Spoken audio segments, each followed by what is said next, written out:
back for Game 3, Immortals versus CLG, where Immortals come into Sunday after a tough loss to the Golden Guardians. Allorim and Insanity, two of the young stars on that team, they took to social media pretty soon after to voice their opinions of their own game.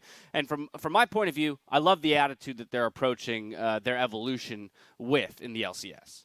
That's the attitude that every player should have. It doesn't matter whether you win or lose. You can always be playing better. That's what keeps you improving. On the flip side, I'd be outraged if new players came in and were saying, no, that was my best game. I cannot be playing any better. Immediately, I would be thinking about how do we change this mindset on this player, or are they stuck on it? So good on them. Yeah, and I like some of the specifics. Sometimes people go out and tweet like, "Oops, could have done more." But like, I like even this, the actual insight into their opinion. Like, I could have carried more. I could have played better. Not just saying I could have played better, but I could have carried harder. And Allorim saying I could have done better with my engages. I didn't know how to do it. And when you go back and watch that game, there are actually a lot of very specific instances where you can totally see him struggling to figure out how exactly to play those team fights. That's the thing for me. The blatant admission that he was saying, I just was lost at how to engage. That is a young player willing to state a lack of knowledge, which is what you would expect out of a young player, but too often I feel like people are trying to save face or unwilling to commit to learning that aspect of the game. Right, like that TP there, he should have gone to the turret. He got too close and was CC during his ultimate. Here, they're not paying enough attention to, as soon as I blow my horn, I need the Morgana shield. He needs to call that, because as soon as he blows it, he throws the ult at him, and he can't get his engage off. And then this instance from Insanity is exactly what he's talking about, where I could have carried harder. He gets a kill, run into the pit. You can actually clean them out and save this Baron. But he gets a little too safe. He tries to play it a little too slow and gets kited. Gets a new target in front of him, and their enemy team's able to get the Baron and get out. And so those are those kinds of moments where you can actually see their own thoughts of themselves reflected pretty clearly in the game. That's what's nice about it, is that they're seeing the same problems that outside observers are, and there's this understanding of where they need to level up. Yeah, I love to see that alignment right across the board from everyone who's watching these games. The fear is that Immortals is just running out of time, right? We're on the the final day of week 6 here. We're going into the final 3 weeks. If you want to make the postseason and have a real shot at running that bracket and maybe challenging for top 3 in Worlds, then some of these wins do have to start materializing. And I think that's where the question becomes, how much confidence do we have in these young guys to shape it up with just a few weeks left in the split? Well, go ahead, Brawley. All right. I got to say, I hope they keep this roster. I really like the way Allorim and Insanity are playing. We did watch a lot of their flubs, but there's a lot of positivity in this. We're not watching flubs in like the first 10 minutes where they don't know how to play. Like, we're watching flubs when they're like in a 50-minute like high intensity game. Like, those are the times where rookies are going to make these mistakes, and they're totally acceptable. So saying, okay, you guys are going to be playing for this this whole split, that at least empowers the players to go like, I can make these mistakes, I can put myself out there, and I still have a spot. They're not really worried about these late game mistakes, because we want rookies to be taking these risks. That's how you're going to learn the fastest. So I do think they need to clean it up quickly, but I think if they're comforted by the fact that I'm not going to get replaced if I make one mistake, they're going to be able to fix these mistakes faster. Yeah, it's been nice to see the support they've been given by both the org as well as those veteran players on the Rift next to them. Final thing I would say is about their opponents. Counterlogic Gaming here today, sitting at 5-6, middling in the standings, looking to really turn it on. We've called it out that Pobelter looks like a one-man army, looking to see who might step up with him today on the Rift. That's what we're looking at in Game 3. So Captain Flowers and Ezreal, take it away. Thank you very much, gentlemen. We are about to hop into that third game of the day. And when we talk about Immortals in particular, I like what those guys were talking about, Isaac, with it feels like the clock is running out. I mentioned during the last game that once we're done with today's matches, we're 2/3 of the way through the split. There's only 3 weeks, 6 games per team left to play after today. And if you find yourself towards the bottom, remember, you can't afford to be one of those bottom 2 teams. That means your season's done. You're just chilling on the couch. I mean, pull up some popcorn, put on your sweatpants. Like, at that point, that's what you're playing for. So, particularly for Immortals, you've got to flip that switch now. Earlier this week, we got to see them play against Golden Guardians. It looked to me for a while like they should be able to win it with the crazy Karthus damage, press R to win and do 5k damage instantly, but Golden Guardians found a way to play around it and take advantage of the long cooldown and still secure the win. We'll see if Immortals can do something similar but actually seal the deal here today, and honestly, I would love to see them play something like the Karthus again. I think it worked for them. I think it did too. I think it looked really good, honestly, throughout most of the game. They did give up a little bit too much perhaps early. You know, it kind of made them be in that situation where they had to force for what would have been a potential Soul Dragon and that final fight, which went bad, and then they lost the game. You know, it is these little mistakes in the late game that they are mismanaging, where Insanity, it maybe goes for a big play and then fails it, or where the team isn't sure exactly how to play out in all situations. But I would agree, you know, I think it's nice to see more Academy players coming up and actually looking good in the LCS. It feels like this year in general has been a bit of a resurgence or a bit of an awakening around the talent that is in Academy. You know, these are a couple North American players who are actually looking pretty good. Mark did put Insanity number 6 on his mid lane tier list. You know, I think that's pretty impressive to feel like, hey, this guy is actually competing at the top, you know, with a lot of these players, and you know, being able to be better than, you know, half essentially, or at least a handful of the LCS mid laners right away is pretty damn good. And let's go ahead and take stock of the bans here really quick, as Champion Select has already begun. It's Orianna, Ashe, Karma, Syndra, Kalista, and Twisted Fate all banned away here, as CLG will quickly lock in an Aphelios here for themselves. They want some late game hyper carry potential, and that's one way to find it. And oh my god, I'm not even going to be sarcastic again. I'm sorry. It's Ezreal locked in as the Aphelios and Ezreal? I cannot believe You gotta be kidding my me. eyes. Tell me this isn't real, Isaac. I never imagined in my wildest dreams.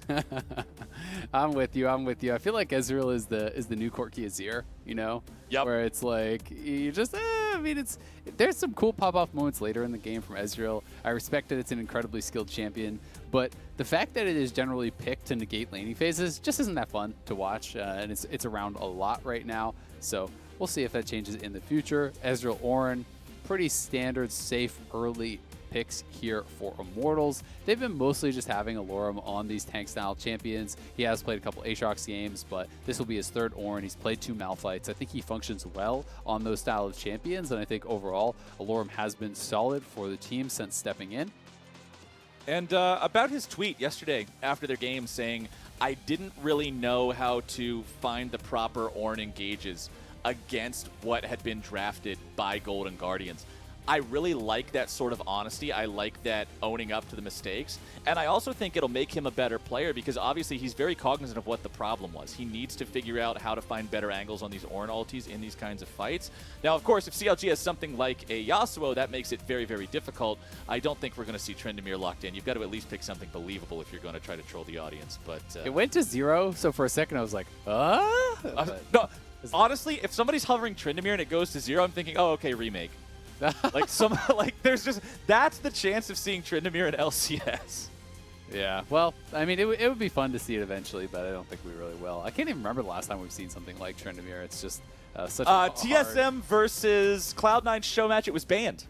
Oh, that's the closest we've been. There you go. It's the closest we've been. It was banned to spell out the word TSM, because I didn't know that Dyrus actually played it. All right. Well, Kog'Maw going to be picked in here. This is going to be AP Cog from Insanity. It does kind of fit the bill of the style of champions that I think he has been playing. He does seem to like to play, you know, these team fighty style, scale it up, mages, and that's really kind of how Kog'Maw functions when you are AP. You're not really playing like a marksman whatsoever. It is more about the long range poke.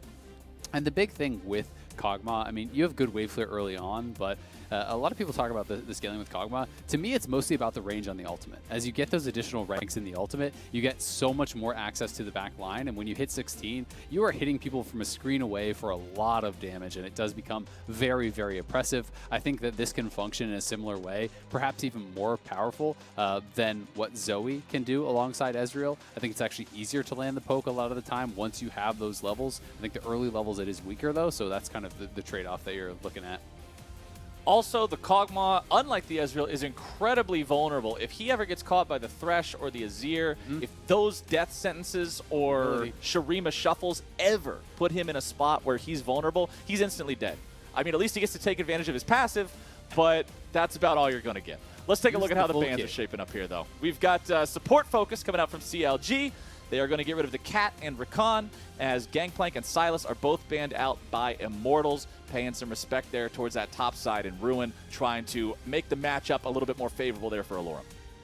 Yeah, banning out the Yuumi because they don't want to deal with even more poke alongside this Ezreal and Kog'Maw comp. The Rakan, it's not about the lane when you pick it alongside Ezreal. It's just saying, okay, well, we're going to circumvent the lane anyway with Ezreal, and we want hard engage, so they are worried a little bit about that when they have relatively low mobility carries themselves. Azir and the Aphelios can be somewhat vulnerable to that, so I think that makes sense. And Sylas is a bit of an interesting ban. I'm trying to think, what is the big concern here with the Sylas? I think it can be a good answer into Ornn, in that 1v1, but perhaps this is just something that Ruin has been playing a fair bit himself and is more of a nod specifically to that. They are going to go with a bit of a split push option here, though. Camille coming through. Ornn can answer Camille just fine in the early stages, and if you get behind, it can become problematic, but Camille is really good at actually keeping you pushed under your turret, especially from ahead, and if you are focused then on wave clearing, Camille can move into the jungle, group up with the jungler, Volibear, who's also strong in this case, and look to put on invades, look to lock people down, also really good at getting access onto some of these hard to hold down marksman-style champions, such as Ezreal and Kog'Maw, who are going to be pinned down by that Camille ulti, which could allow them to take them out with the Aphelios and Azir. And after seeing CLG already pick their mid laner up in the Azir, I really liked seeing Immortals go for this Braum, not just to keep their vulnerable carries like the Kog'Maw protected, but also to just make things a little bit easier for Allorim to not have to play around the Unbreakable in terms of when he's going to summon the ulti and sound off the Ornn horn. It just makes it not nearly as daunting of a task when you don't constantly have to play around Braum's cooldown there. And the final pick of the draft here for Immortals will be Graves there in the jungle for Xmithie. So we have 3 different marksman-style champions. Of course, because the Cog is AP, it plays like more of an artillery mage as opposed to an auto-attacker. But still, we have 3 long-range damage dealers, and we have 2 big meatballs. So that's the Immortals' recipe for success here in this game. It is interesting, they did decide to go with that Graves. I think they just felt like they wanted a little bit more damage, but I also think that something like the Trundle could have actually functioned pretty well. I'm not sure if it was banned out there. I didn't see it on my quick glance at the end, but it is not. I do think that you could have gone towards something like the Trundle. I think it helps to negate the Volibear very well and also set up for the poke. I love Trundle in combination with poke champions. The pillar makes it almost guaranteed that you're going to be able to land the Kog'Maw ult, so I think that's a pretty powerful combo. But we'll see how it does work out. I just find, when I play Graves, that it can be difficult sometimes into champions like Azir because of the tremendous amount of range that they have. It can be actually difficult to access that backline, so we'll see how he can perform. But Graves will have the advantage in that 1v1 against the Volibear, and maybe that's more what they're trying to play for. I also like the ability to use the smoke screen to sort of halt some of the dive potential of the Volibear and the Camille when they go in. Yes, Camille might trap one of your carries inside the Hextech ultimatum with them, and yes, Volibear has the ability to go unstoppable and engage, but Graves' smoke screen is a very powerful tool to sort of limit the offensive capabilities of those champions right after they go in. It is. It's actually so disorienting, right? And that's one of the frustrating things about playing against Graves is you get smoke screened. You look like an absolute buffoon to all your teammates who just see you flailing around and are like, what is this idiot doing? Doesn't he see that the person's one hit? Just hit they're the standing guy. right there. Just hit him. What are you doing? And you're like running away. It's so frustrating to actually play. It's a report inducer for sure. It makes you want to report your buddy because you think he's trolling you, but it turns out he was just stuck on the very edge of the smoke screen and couldn't get away. Oh, that's the worst. But Immortals are going to have to make sure they start going for those wins. Going back to what we were talking about here at the very beginning of the draft and what the desk was hinting at is time is ticking away. And Immortals are going to have to start picking up these wins, particularly against squads that should be within their reach. Like, when you're looking at realistic possibilities, you don't expect Immortals to take games off of the guys at the top of the table. I'm not walking into Immortals versus TL or Immortals versus Cloud9 and slamming all my money down on the table and saying, put it on Immortals. But I think that if Immortals are going up against one of these teams in the middle or the bottom of the pack, they should have a solid chance to be able to beat them, especially if they have a composition that has a clear-cut way to win like this with the 2 frontliners and then those 2 big backline champions with the Ezreal and the Cog. And honestly, CLG is one of those teams that they kind of need to be able to beat, right? Yeah, CLG is 3 games ahead of them, but 100 Thieves has 4 wins, and they're in 8th, so that's the cutoff right now. Then above them is CLG and Golden Guardians. So those are the kind of teams that you need to be getting wins from, right? We are going towards those final games of the split. They have 7 games remaining. They are 2 games back. They've already played, a decent amount of games throughout the split, so they do really need to start picking up wins. And I don't know exactly what their strength of schedule looks like, but as you said, you can't count on on getting wins against those top squads, so you have to pick them up where you can against teams like CLG, Golden Guardians, 100 Thieves, Dig, the other teams that are around you in the standings. We're on to the Rift here for the third game of the day. Let's see if Immortals can pull it off after that close game yesterday where they ended up taking the loss against the Golden Guardians. CLG is one of those squads that sometimes Pobelter can pop off and just make carries happen daily, nightly, and ever so rightly. His last game that we saw them play against Dignitas, not the best, 1-3 on the Zoe. Didn't exactly have the most luck on that one. This new Kog'Maw skin is adorable. What, does he have a backpack? He does. Well, I think it's a book. It's like his magic tome or something, maybe. But yeah, that's what I was just gonna say. Like they turned Kog'Maw from this, hideous monster into just this cute little puppy. That is the cutest goddamn thing I have seen. I don't think you're allowed to kill that champion. The butterfly one that tries to fly away, and you know how I'm always rooting for him. Like, that's a fantastic skin. I am all about that. Whatever that thing is, Riot, make a new Skarner when he's one of those. I'm a fan of that thing.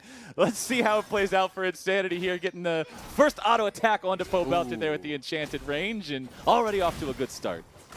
The dominant laning phase already here for Insanity, landing that first auto. He's playing Phase Rush. Very interesting. So does feel like he's going to have to play it somewhat safe. Wants the ability to kite it out. You can proc that pretty easily, and Phase Rush is just becoming so popular for so many mid laners because they just feel like it gives them the ability to get out of situations where they would otherwise have to have flash, right? And when you're playing against someone like the Volibear, if Volibear tries to run straight at you, like, if he doesn't have flash, you're going to E-slow down, Q auto, Phase Rush is procced, and he's zooming away, and that gank is over. So I do think it makes sense, especially against something like the Volibear, especially against champions even like the Trundle, who are so reliant on just kind of slowly walking at you to pull off those ganks. As someone who only plays a champion that slowly walks at you, Phase Rush is obnoxious, dude. Like, it is damn so you, hard. Phase Rush. It's like, darn, you managed to throw 3 abilities at me, and now I lose. All right, see you next time. You But found it my is only weakness, walking away quickly. my only weakness, walking in the opposite direction from where I'm trying to walk. Oh, no. Wiggily is invading nice and early on here, though. I like this. He's trying to steal away the red buff of the Graves, and it looks like he'll have no issue whatsoever going about doing that one. Of course, he did lose his own red buff, so he's just ended up going to be breaking even on that one. Vertical jungling has been enabled. Uh-oh. And this dive succeed onto Allorim. This is super disaster if it fails, but there's plenty of minions there if they can make this one succeed. They interrupted the Wiggly's charge. got the damage. Allorim's keeping himself alive, and the damage goes through. Ruin tries to flash out. Oh, I thought he was going to live there with 1 HP, but it is a 1-for-1 at the end of the day. That was really close to being a disaster for CLG. It looked like the Searing Charge got interrupted, or did he just shortchange it? I'm not actually... I got to see the replay. That was... I would really like to see that replay, because it looked like he was about to land a double knockup, but if he lands a double knockup, he would just kill them both probably, or at the very least get the kill and live. Either way, not that bad for him. He does lose some minions, but, as a top laner... Oh, all right, well, Flash Force. Wiggily. You're just dead anyway, you plays are. done early on here in this match as Xmithie shows up trying to clean up Pobelter, and the damage comes through. Kog'Maw passive. I'm a cutie pie special. He got the double kill. He actually, Graves didn't even have to hit Wiggily, so Wiggily just took way too many power shots there. Underestimating the power of the tower. Kog'Maw gonna make you pay, utilizing the full potential of his kit with all the passive. 5 abilities. That's the punishment you deserve for killing that cute little thing. It comes back and it blows up, and now you end up giving the gold right back over. Well done from the side of Immortals, putting a stop to that. But I do want to give credit to Wiggily, getting involved in these lanes nice and early, having a lot of presence in this jungle. And here he comes again. The bear is there, and Insanity has no way out, and that poor little creature will not be able to take anybody with him this time around. Yeah, Apollo TPing in here, but a little bit too late. Ezreal not going to be able to be too effective in that situation. Good regank. Honestly, I'm a little bit disappointed that he was up there without any ward again. Yeah, it looked like he actually just got hookshot. I think he got hookshot out of that, and that it looked like takes priority. I do believe it was hookshot, and then he got bear stun, not the other way. But either way, he did get that prevented. Pops the camping emote as he's dead on the ground there. We'd love to see that. Some good usage there. And Insanity just has to flash out. He didn't actually have the abilities. The damage does come back here, though. Multiple tower shots did land. He gets the first kill, and then second one comes through with the passive. So Wiggily just taking too many tower shots. That first one was honestly pretty good for Insanity. The second death hurts a lot more as he didn't have teleport to get back and was going to lose some minions there. But still, the Lost Chapter early buy is always going to feel really, really nice. And still expecting him to go in towards a tier, just a little bit delayed. Lost Chapter is so powerful for your laning phase because of the passive in the early game. You know, when you can grab that at like level 4 or something, as he did, every time you level, you get 20%, I believe, of your mana back. So it becomes so ridiculously efficient. Yeah. Lost Chapter is just one of those mandatory things that essentially removes mana as a resource for a lot of mid laners unless you're just, you know, completely spamming it haphazardly. But Wiggily once again hanging out here on the top side of the map, stealing away the Krugs from his opponent, making sure to continue making the most out of those jungle invades as Xmithie will pick up this bottom side Scuttle Crab here. 98 more gold in his pocket. Game still favoring CLG despite the fact that the kills are even. You can see they've got farm advantages in mid lane, very slightly there in bottom side, as well as Ruin and Allorim are getting into the 1v1. Wiggly's coming to show up as Allorim goes in for the 1v1 before Ruin has his level 6. Allorim wanted to take advantage of that situation, buffers through the stun to charge himself away, but it's not going to do a damn thing, not in a 3v1. Good teamwork there from CLG. Popping the tent, dropping some marshmallows on the fire, roasting them up.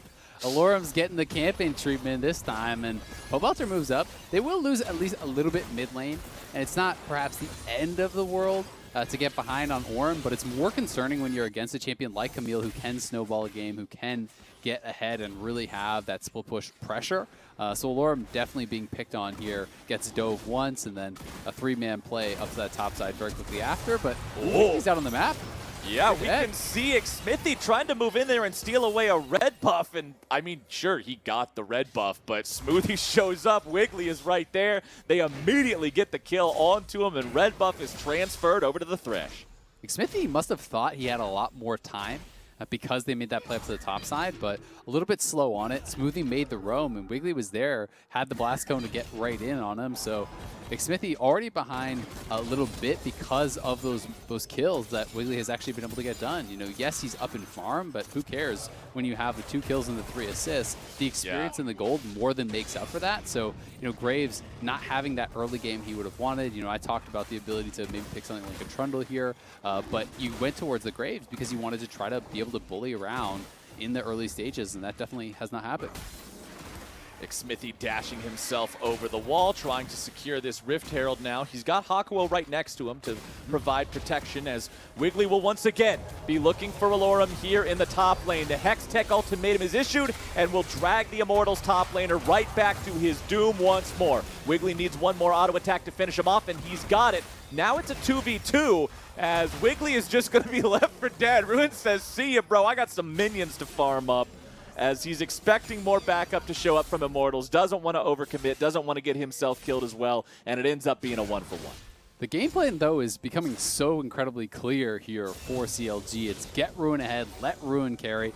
Unfortunately for them, he's not getting most of those kills. Smoothie could be in trouble here, has no flash. Smoothie gets stunned up, the damage comes through, and Xmithie picks up his second kill of the game, but they're not done yet. Going further after Pobelter with a Glacial Fissure there from Hakuho, but Pobelter is able to get himself to safety. And now the play finally ends. This is such a bloody game, Isaac. 11 kills in 9 minutes.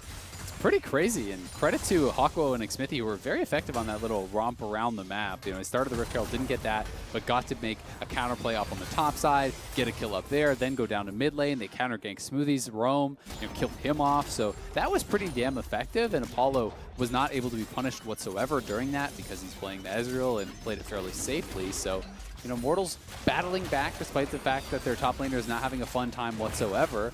They are staying relevant in this game, but I do think that they need to play behind him a little bit. You can't just allow your top laner to get fed on like this constantly, especially with the Rift Herald grabbed up now.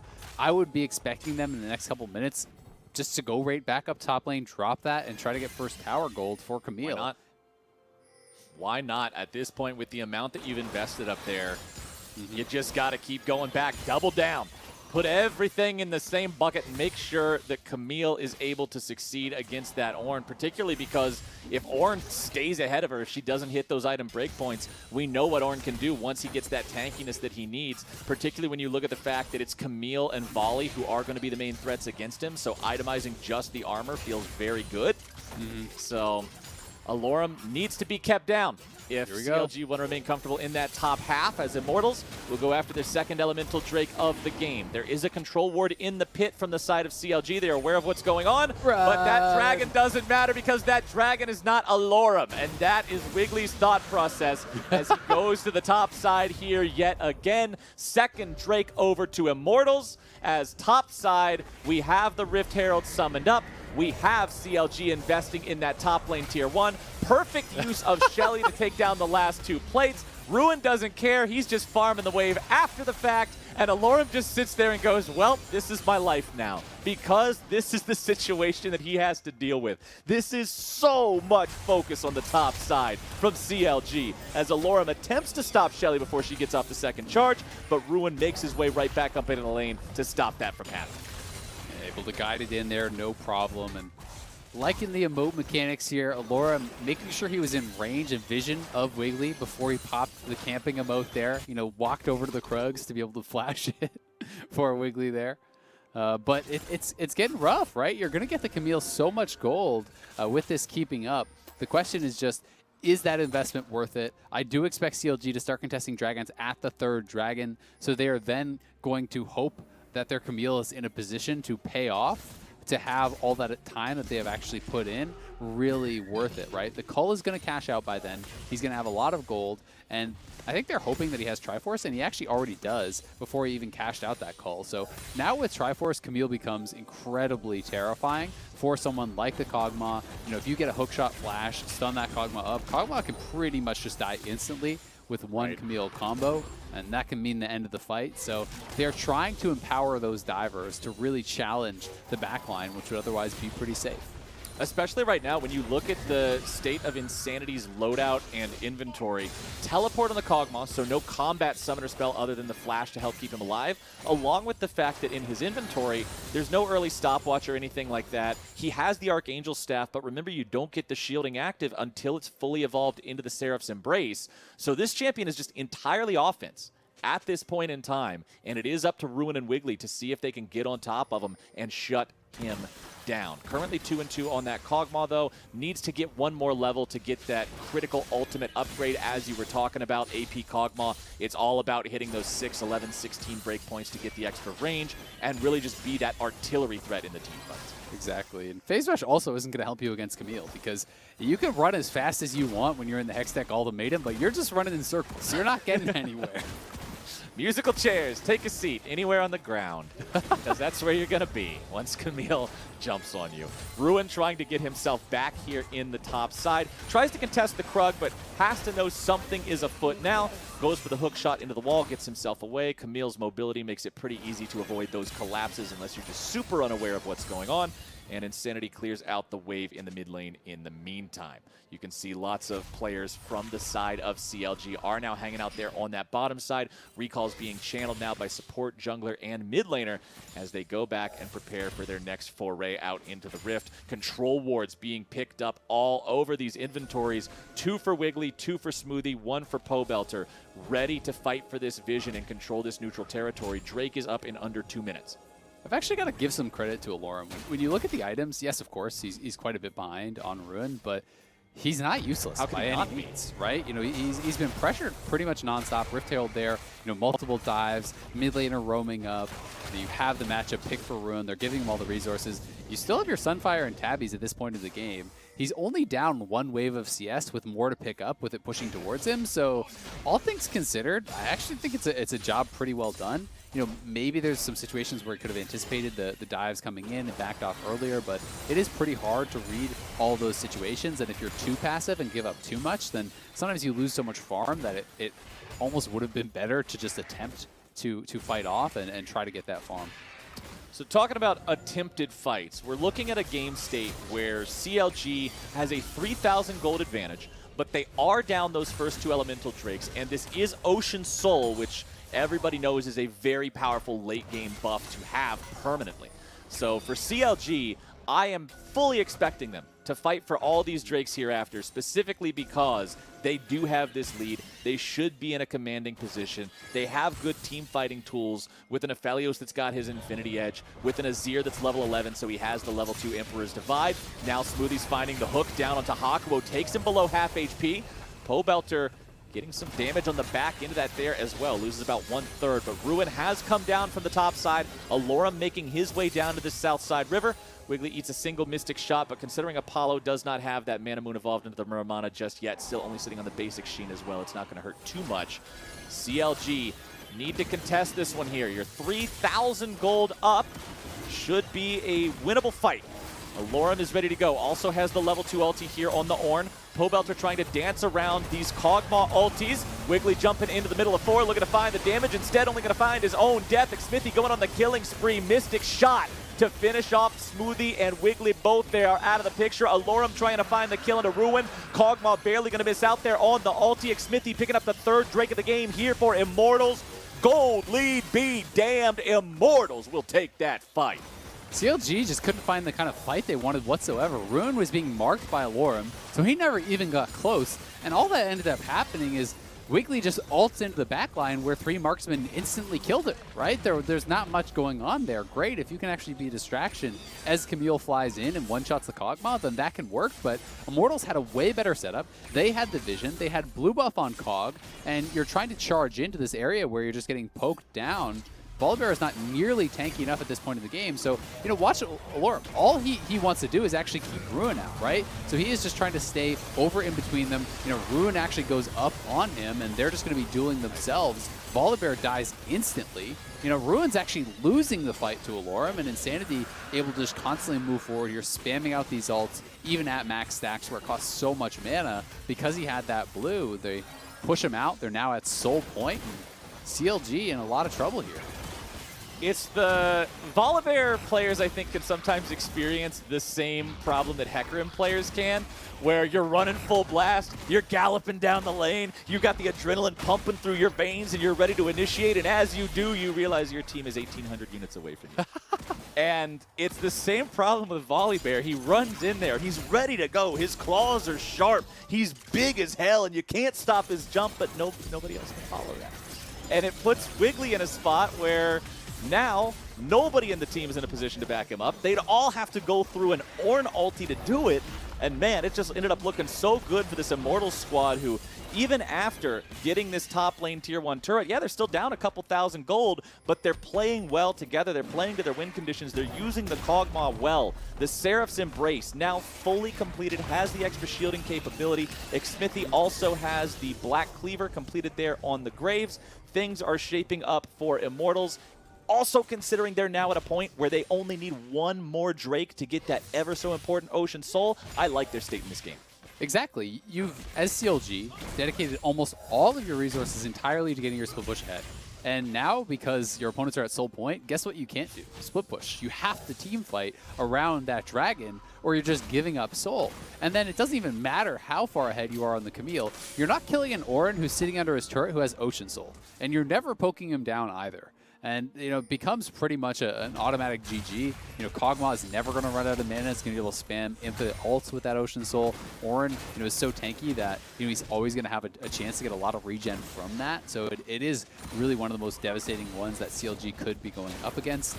They weren't able to execute in that team fight, and as a result, are in some trouble. But they have some time. They still have a gold lead, so yes, sir. They definitely can win team fights. They just have got to be able to really make sure they're on the same page. If Wiggly's going to dive in, it has to be the same time as Ruin and Smoothie are going forward to create space and push back those marksmen on the other side so that Pobelter and Stixxay can move forward and really get a lot of damage out. I'm also particularly looking at this second item completion for Stixxay. We all know how ridiculous Aphelios' synergy with Runan's Hurricane is because of the fact that all the guns have those added bonuses. All the added bonuses work fully with the extra bolts from the Runans. So that'll be a big bonus for his team fighting, particularly in having to deal with these clumped up front lines of Hakuho and Allorim working together here for the Immortals squad, even with Xmithie jumping in there. So Really going to be watching that one, seeing how soon he gets it. There it is, already actually up and running now as I'm talking about it, and he leaves the base. So that purchase is made, and that's very important for CLG because that Ocean Soul is coming up here in 65 seconds. And this is do or die on those neutral objectives here for CLG. We'll see how many other members from CLG can complete a second item right before that. I'm not sure how much gold they have. Looks like Pobelter is going towards a Banshee's Veil, very likely trying to deal with some of this poke here from the Cog. Ravenous Hydra done there for Ruin, so he is at 2 items. That's great for them. And Stopwatch even purchased up from Smoothie. So they're trying to have their one fight power essentially as high as is possible. If anyone's going to be resetting, they've got to do it now, though. Get out on the map. Especially as Immortals, you don't want that hard engage 5v5 right from the beginning. You want it to go slow. You want to poke them out and have them whittled down to eliminate their opportunity to even try to engage. And that's where vision control, that's where setting up ahead of your opponent becomes so important. So they're pushing out mid lane. After mid lane is shoved, they can move over towards that dragon, but Ruin has to be a bit careful in the meantime. CLG is trying to set a trap, though, over by this dragon pit. Hakuho caught out, maybe bursted down here, but the Gargoyle Stoneplate doing a lot of work, keeping him alive. Wiggily also having to get himself away. Ruin jumping over the wall, looking to find the damage down onto Xmithie. Allorim firing the ram right back into the fight, but Ruin gets himself away. CLG still looking to make sure their man gets out of this one as Xmithie is down to 1/4 HP, and CLG has control over the bottom river. Insanity still half mana, full HP. The Cog is still strong, trying to move up, clear out some of these wards. Remember, Ocean Rift means you must be extra diligent, making sure that the wards are cleared out of all the extra brushes. Ruin getting hit by a Kog'Maw ulti here yet again. Another one summoned down onto the very edge of the brush. Insanity's mana staying topped off. Xmithie in the pit, trying to maintain Wiggily on the flank. flank. Aggro, take this one down. Wiggily coming in from the side. Here's Pobelter. Nice shuffle onto 3. CLG are making the fight happen, but it's already going to be Pobelter taken down, and the Immortals counterattack is true. The engage looked good. The follow-up did not, and Immortals will send CLG pack and tail between their legs. It's Ocean Soul for IMT, unless Wiggily can work some kind of a miracle. This is going to have to be some... This will have to be some water into wine. Wiggily over the wall. No, sir. That bear is going up above the fireplace right there on the mantle. Take them as a trophy because Immortals are having everything go their way. Yep, and that'll pretty much do it. As they're going to get Baron now because Wiggily died. Can't blame him going for that steal attempt. They had no eyes on him, and they didn't notice that there was actually a CLG ward in the pit. So there was a chance there that he actually gets that and potentially saves the game. But he was always going to die. He didn't have Ult or Flash to get back out. Unfortunately for them, he doesn't get the smite. They lose Baron anyway. You are now so behind against this team because Ocean Soul isn't just the health, it's the mana. And when you have an incredibly powerful long-range poke champ who is maybe the most mana-hungry champion in the game with Kog'Maw, like Ocean Soul is insane because you get mana back from that too. So bad now for CLG, man. Losing the Ocean Soul and the Baron buff back to back like that is just so back-breaking 23 minutes into a game. You look at the score, you see 41.1 thousand to 41.6 thousand. You say, okay, it's not that bad. It's just that bad. Baron plus Ocean Soul adds so much hidden value to these teams. Put that together with the fact that Ornn is now level 14. He's got both of his items upgraded. He's got Graves' Black Cleaver upgraded. Now the Kog'Maw's in some trouble. They might be able to take him down, but he pukes all over Aphelios and gets himself a kill in the 1v2. You have got to be respectful of that damage. The damage is so incredibly powerful, and because Kog'Maw Ultimate has that execute on it as well, as you get lower, it just gets more and more dangerous. So if you get hit, it is so rough to get out of there. Yasli Andries, the poke is enormous, likely building towards a death cap next. He can set himself up for that poke even. And now Xmithie is looking for the 1v1 on Ruin. Man, all this time, all this effort invested into Ruin, and he has to run away from the Graves. That's not the situation that you can afford to be in as Immortals continue pushing down the mid lane. They will take down their first inhibitor of the game. Insanity trying to get out along with his bottom laners. Pobelter goes in with a very nice ulti, sweeping them all backwards. Immortals now in some serious trouble. Kog's already been killed off. Reinforcements have arrived to the tune of Allorim. Smoothie's going to be taken down now, but Ruin into the back, looking to finish off the last bit of Hakuho's HP. Now he has to try to escape. Xmithie and Allorim fighting a 2 versus 3. CLG will win themselves a fight and critically take 3 Barons away from Immortals. Credit to Pobelter. That was a great flank there, finding the angle to get behind multiple marksmen and kill off Insanity, which was huge. And then as Ruin arrives, he finally is able to get back on one of those marksmen, deletes Apollo. So they do win the fight, but unfortunately for them, they have no minion waves. They're still trapped in their base, so they stave off defeat for now, but they are still in a really desperate situation. And they're going to have to try to hope they can make some sort of miracle happen around this Elder Dragon. Once again, when CLG and their fate looks completely grim, it's Pobelter showing up at the 11th hour, trying to keep things afloat, trying to fix all the fires that are popping up all over the place. He will buy them a little bit more time. The Baron buff isn't going to result in much more here for the Immortals squad. That final Baron power play will come out right around 2,000, 2,100 gold. Let's take another look at how Pobe did it. Pobelter over the wall, sweeps on in, shuffles 3 members back, in goes Wiggily, and down goes Insanity very, very quickly. Really nice engage. He does give his life for it, but as Ruin arrives, you can see the burst that Camille can put out onto one of those marksmen.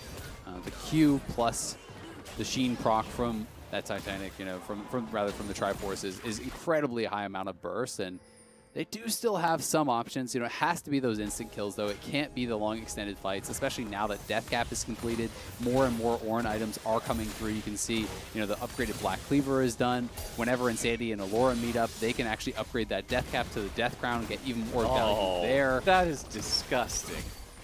Like, that is so much. The only thing scarier than that cute little lizard wizard Kog'Maw is a wizard with a wizard hat. And a big wizard hat on top of that once Ornn is able to upgrade it. This dude will be able to do so much damage. You saw that, talking about the execution damage, that final Kog'Maw ulti doing like 500 damage to Stixxay's Aphelios. It's not going to get any easier from this point on, and the Elder Drake is actually spawning in little over 1 minute, Baron in just under 2 minutes. So neutral objectives will demand an answer here from CLG. They won't be able to just hang out in the base. They'll have to answer both this mid lane push as well as the fact that Immortals will have priority over these neutral territories and will be able to set up ward lines first. And Insanity's almost 16, and that's where you get 1,800 range on that ultimate. And that is just absurd. He's not going to run out of mana. He has a blue buff and Ocean Soul, so I think that's pretty clear to everyone. You can see the bar climbing back up. It's just, look, it's like he's in the fountain. Look at the bar. Yeah, it's percentage mana every time you hit an enemy champion. You know, I believe that is still the same with Ocean Soul. So you're getting so much of that mana. You have a lot of flat mana because of that stacked up Seraph. So it becomes incredibly scary. And Insanity, you know, he can use that phase rush defensively early on in the game. But if you start winning those fights, you proc the phase rush and you're just running at him, spitting on him left and right. You got your big hat on your head and you're just running over the team fight. The Kog'Maw popping off here for Insanity. Insanity and Allorim both. Considering we were talking about these players, the desk was before the game saying how they've both admitted that they haven't played as good as they would like to in previous games, and they think that they need to continue to step it up if the team wants to win. I think both of them are stepping it up this game. Allorim has handled an absolute, like, just really lousy hand being dealt to him with grace, and Insanity's been putting down a lot of damage here in the fights. Hakuho popping the stone plate, walking forwards, trying to zone CLG away. Pobelter's able to find the ulti down, onto 2. Ruin coming in from behind. Pobelter the first one to fall here in the fight. Insanity going to be taken down now. Ruin looking to issue the Hextech ultimatum down onto the back lines, but still going to be killed off. It's Insanity from the grave once again. The passive will find the damage for the kill. Mid laner down on both sides. CLG have also lost Ruin. Immortals still with control over the Elder Drake pit. Ruin dashing himself back away. Allorim trying to zone these guys out. Wiggily is still alive. He has no flash. He has no ulti. There is no blast cone. That means if he wants in, He's got to go the long way around, and Hakuho is saying, hell no, brother. He will keep him zoned away from this one. Wiggily in some serious trouble of dropping here if he stays very close to this one. Thresh hook not going to find much, only onto Allorim in the Bellows Breath, so he will not even get any CC value out of that one. Unstoppable negates it. CLG bringing in a TP. Xmithie trying to finish this one off. Elder Drake over to the side of Immortals as Pobelter shows back up, and even though they reinforce their lines, they cannot engage against such a powerful combat buff. The Ocean Soul is just insane, and it really did showcase the power of it in that fight. I mean, Pobelter and Ruin had an incredible engage where they instantly kill off Insanity, but that's the only person they can instantly kill. And when you don't kill off a player who has Ocean Soul, they are going back to full health, you better believe. So Pobelter, despite the fact that he had like a minute-long res timer and is TPing back in, everyone else on Immortals is still full health, even though they're tanking up the Elder Dragon and getting poked at and shot at over the wall by Stixxay. None of it matters. You have to kill someone instantly or you won't kill them at all. So now Elder, Ocean Soul, they're going to add Baron to the list because why not? They're going to be able to grab this, and it just doesn't feel like there's really any options for CLG besides continuing to try these flanks and hoping that you can not only insta-kill Insanity, but add Apollo to that list. Then maybe we can talk about a team fight win. I don't know if we can talk about that team fight win, Isaac, because they're staring down the barrel of Baron plus Elder at the same time, plus Ocean Soul. Pretty much the three strongest team-wide buffs you can have in League of Legends are now all worn by the Immortals players at the same time. Elder is around for another minute, Baron for another 2.5, Ocean Soul for all of eternity until this game ends. Let's see how they're able to close it out. Mid lane inhibitor once again under pressure. Ezreal and Kog'Maw stepping forward, able to take that one down without any real threat to themselves. Look at Stixxay's health. That's one hit of an ultimate from Kog'Maw was half of his health. And that's an executability, by the way. It's supposed to do more damage when you're low. He was full. Yeah, maybe if he hits so if you hit him with 2, does it kill him? Yes. Actually, 100%, because they have the Elder buff. He would have got 20%. Oh, wait, yeah, you're right. I wasn't even thinking about the execute. Yeah. Yeah, if Insanity hits Stixxay from full HP with 2 Rs. But don't worry, it has a 0-second cooldown, so you can just use those windows to fight back. And 1800 range, so just stay in Fountain, and it won't be able to kill you off. I Smoothie don't gets know hit by about one. Look at how fast these things are raining from the sky. Good Lord. Immortals are just ramming down this base. There is nothing left of that first Nexus turret already. Second one under fire here. They're waiting on the minion wave to come up so they don't risk any sort of unwelcome turret aggro here. Stixxay gets hit by the first Kog'Maw ulti. Insanity, where's that second one? Okay, Stixxay is able to heal up there a little bit with the lifesteal thanks to the Scythe pistol. Ornn ulti coming through. Oh, Pobelter is about to get hit by the True Shot Barrage, but it will not be enough to take him down. Insanity going for those ultis, trying to finish him off. So much damage coming out of the Kog, coming out of the Ezreal. Stixxay trying to get himself away, but he will not do it.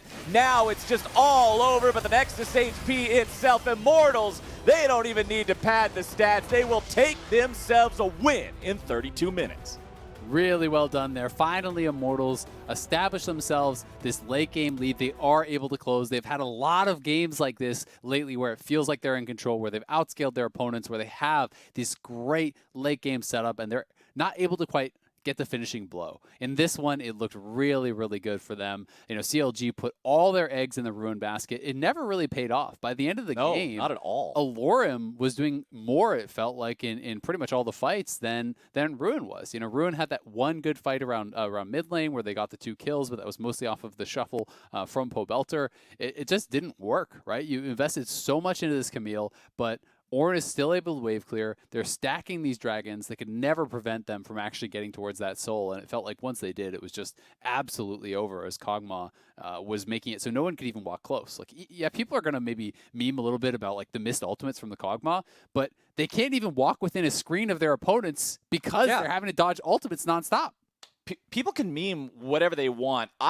Again, now that the game is over and the dust has settled, want to give props specifically to Insanity and Allorim because of the fact that we looked at their tweets before the game. We talked about how they admitted themselves that they need to play better to find wins in these games. Allorim had to deal with the most BS lane situation you could possibly have to deal with, where the jungler exists only to make your life miserable.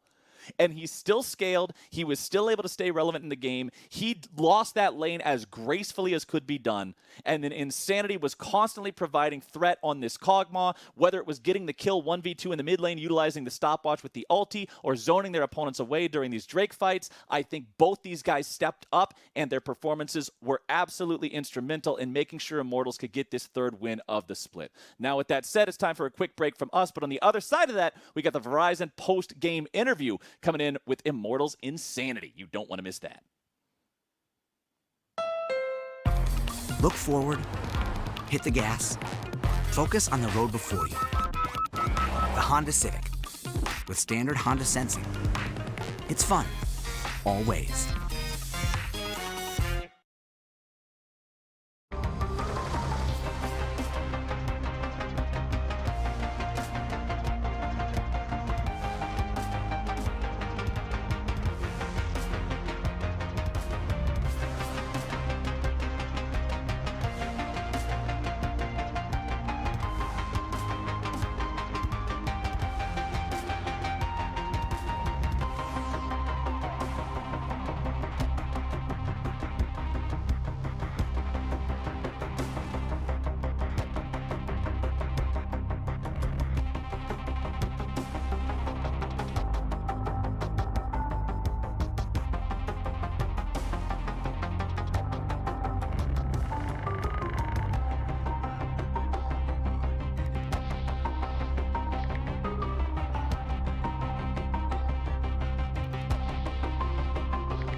Hello, everybody. Welcome back to the Verizon postgame interview. I'm Riv, and I am joined by Insanity from Immortals. First question for you after your victory. I got to know where the origin of your name came from. Is it to psych your opponents out? Do you follow this Insanity kind of line of play? What's it about? Yeah, I mean, clearly my play is a little bit insane. I'm kind of a griefer sometimes. I'm kind of a god sometimes, but it's mostly just because I like the word. It's like got a weird connotation to it. It's definitely negative. It's like FLICKR basically, but you know, I'm not as good clearly, but I would like to be someday. I just like the word itself. Heck yeah. Well, you're obviously getting better. You're on the LCS stage now, and I kind of want to talk to you about that. It's obviously, for now until Worlds, it is what everybody wants in NA to get to the LCS stage. So talk to me about what that means to you. I mean, it's something I've always wanted to play at. Clearly, I went last year with TL as a sub. I wish I could have gotten even just a game to play, but I think my growth has been pretty rapid, and I think it'll continue being rapid. So maybe if we do end up making it to playoffs and potentially putting ourselves at Worlds, I could shine there too. I love the emotes coming up in your play. It doesn't even seem like you're pressured as well. A lot of times when you fill in as a sub, all eyes are on you, or just more of a watchful eye. How are you handling that? I mean, there's not really much pressure, especially since we're not playing on stage. Like, there's a lot less pressure playing online. I think I'm just here to enjoy myself and play another game of League of Legends every single game. And bringing out Kog'Maw, is this your style of play that you want to show people? More aggressive, being able to kind of get in the face of your opponent? We saw you using a Cathy surprise there to get kills. Yeah, I mean, I'm the best Kog'Maw passive user in the world. Like, it's pretty easy just to kill people with it. But it's definitely my playstyle. I've always thought I was better at control mages, and I know a lot of people thought I was better at like this roaming playstyle, like affecting the maps. I can adapt to any situation. I will play whatever my team needs me to play. And right now, it's just the meta is more towards like these heavy DPM champions, like Kog'Maw, like Azir, like Orianna. Awesome. You can use Kog'Maw's fanfare while you're in a Cathy surprise, right? Yeah. You can use a lot of things. Perfect. I usually when I'm what's it called? In my passive, I like to dance on my opponents if they have no flash. That's perfect. I think I did that in Tier 1 as well. Heck yeah. I mean, you gotta style on your opponents. I mean, that's just the way you get into their head. Final question for you. How are you, improving now that you're in the LCS? Obviously, there's a little bit more expected of you. So what are you doing to keep that top notch in your skill up there? I mean, just practicing. Playing the game is the best thing I can do, watching VOD, stuff like that. I mean, I think playing against better players was step one. I think it's much easier to improve when the competition is better than me as well. And I'm learning a lot from all the players. It's a fantastic mentality to approach it with. Insanity, thank you so much for joining me. It's been awesome to finally get to talk to you. All right, everybody, we are going to take a quick break, but on the other side, it's going to be Golden Guardians versus Dignitas. You don't want to miss it. Welcome to Assist of the Day, presented by State Farm. Today's assist comes from Lorlo grabbing the fight by the horns in this bot lane battle royale. On the side of it all, the rest of Dig starting to fall as Phoenix actually fighting out on Santorini is going to live somehow. And now back to the alcove he goes. Mash he's going to try and get the counter kill, but he's not going to get it just yet. The flash in for Lorlo is going to give Phoenix the double kill.